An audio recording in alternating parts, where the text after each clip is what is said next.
আমাদের সমাজে একটা কথা খুব বেশি শোনা যায়, ভালো করে পড়াশোনা করো, একটা ভালো চাকরি পাও, তাহলেই জীবন নিরাপদ।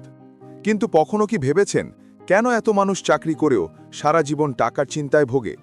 কেন কিছু মানুষ এক বেতনে চলতে গিয়ে মাসের শেষে শূন্য হয়ে যায়, আর অন্যদিকে কিছু মানুষ বিনিয়োগ ও ব্যবসার মাধ্যমে ধনী হয়ে ওঠে? আজ আমি আপনাদের সঙ্গে শেয়ার করব, ধনীরা টাকার জন্য কাজ করে না, বরং টাকা তাদের জন্য কাজ করে। এই বিষয়ে আমি আপনাদের সাথে 4টি পয়েন্ট শেয়ার করব। পয়েন্ট নাম্বার 1, গরিব বনাম ধনীর মানসিকতা। পয়েন্ট নাম্বার 2, ভয় আর লোভের ফাঁদ।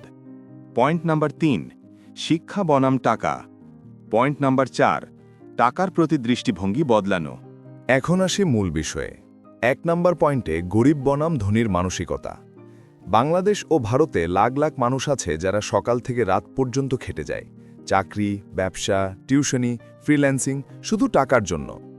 তাদের জীবনে একটাই চক্র, মাসের শুরুতে বেতন, তারপর বাজার, ঘর ভাড়া, লোন, সন্তানের পড়াশোনা, মাসের শেষে আবার টাকা শেষ। অন্যদিকে ধনীরা কি করে? তারা বুঝে গেছে যদি শুধু টাকার জন্য খাটা হয় তবে জীবন ভর খেটেই যেতে হবে। তারা শেখে কিভাবে টাকা দিয়ে সম্পদ তৈরি করতে হয়, যেমন ছোট ব্যবসা, জমি, ফ্ল্যাট ভাড়া, শেয়ার মার্কেট বা অনলাইন আয়ের সিস্টেম। ফলাফল, টাকা তাদের জন্য কাজ করে। এখন আসি পয়েন্ট নাম্বার 2, ভয় আর লোভের ফাঁদ। রবার্ট কিওসাকি বলেছেন, গরিব মানুষকে চালায় দুটো জিনিস, ভয় আর লোভ। ভয়, চাকরি না থাকলে কি খাবো? লোভ, আরও টাকা পেলেই সুন্দর জীবন পাব।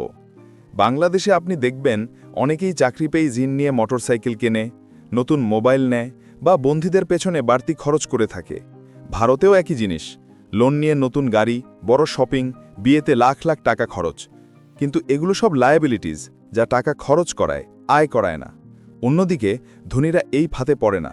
তারা প্রথমে আয়ের উৎস বাড়ায়, তারপর বিলাসিতা করে। এখন আসি 3 নাম্বার পয়েন্টে, শিক্ষা বনাম টাকা। রিচ ড্যাড শিখিয়েছিলেন, চাকরি শুধু টাকার জন্য করো না, বরং শেখার জন্য করো। যেমন কেউ যদি সেলস শেখে, সে নিজের ব্যবসায় কাজে লাগাতে পারবে। কেউ যদি ফাইন্যান্স ম্যানেজমেন্ট বোঝে, সে বিনিয়োগে সফল হতে পারবে। বাংলাদেশে ধরুন একজন ছেলেকে নিন, সে চাকরি করে বেতন পায়, কিন্তু প্রতি মাসে কিছু টাকা আলাদা করে রাখে। সে শিখছে কিভাবে শেয়ার মার্কেটে বিনিয়োগ করতে হয়। ভারতে ধরুন কেউ ইউটিউব বা অনলাইন কোর্স থেকে নতুন স্কিল শিখে ফ্রিল্যান্সিং শুরু করেছে। সেই শুধু চাকরির উপর নির্ভর করছে না। এটাই হলো টাকা তোমার জন্য কাজ করুক এর শুরু।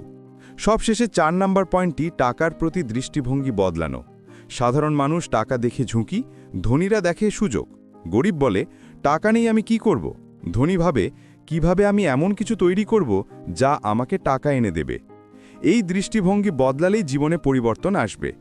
যদি আপনি আজ থেকেই শিখতে শুরু করেন কিভাবে ছোট আয়ের কিছু অংশ সঠিক জায়গায় বিনিয়োগ করবেন, কিভাবে নতুন স্কিল দিয়ে সাইড ইনকাম করবেন, তাহলে আগামীকাল টাকা আপনার জন্য কাজ শুরু করবে।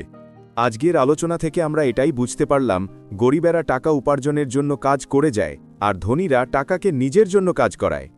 আজ থেকে আপনার জীবনটা শুধু চাকরির ওপর নির্ভরশীল করবেন না। শিখুন, বিনিয়োগ করুন, নতুন সুযোগ খুঁজুন, কারণ ভবিষ্যৎ বদলাবে না যদি আপনি পুরনো পথে হাঁটতে থাকেন। রবার্ট কিওসাকি বলেছেন, it's not how much money you make, it's how much money you keep and how hard it works for you. তাহলে সিদ্ধান্ত আপনার। আপনি কি সারা জীবন টাকার জন্য কাজ করবেন, নাকি আজ থেকেই শিখে টাকাকে আপনার জন্য কাজ করাবেন? বন্ধুরা, ভিডিওটি ভালো লাগলে একটা লাইক করতে ভুলবেন না, আর ভিডিওটি আপনাদের কাছে কেমন লেগেছে সেটা কমেন্ট করে জানাতে পারেন।